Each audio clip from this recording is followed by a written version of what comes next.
Merry Christmas, community. I hope you're looking forward to the holiday seasons as much as I am. A little extra time to spend with friends and family.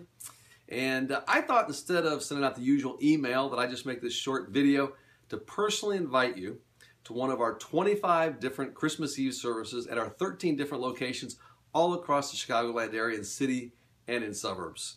I know that Christmas, despite all the fun and the festivities, it can also be a time where kind of inside you're going like, man, something's missing. It can also be a time for people when they begin to feel like God's maybe distant or even disinterested. But Christmas season of all seasons should be a time of hope where we know that God isn't disinterested, that God isn't distant, that He came up close and personal in Jesus. And hope has a name, and that name is Jesus. So this year, I'd encourage you, what if you invited a friend or a family member or a neighbor or coworker to join you on Christmas Eve?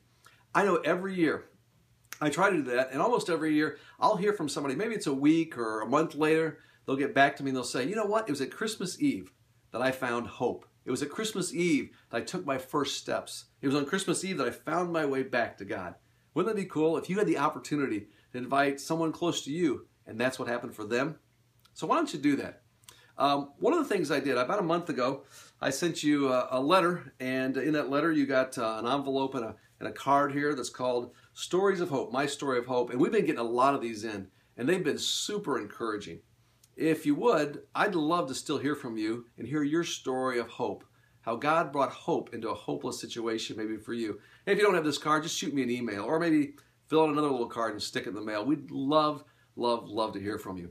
But most of all, I'd love to see you at one of our 13 locations, 25 different Christmas Eve services this Christmas Eve, where we proclaim the message that there is hope for everyone.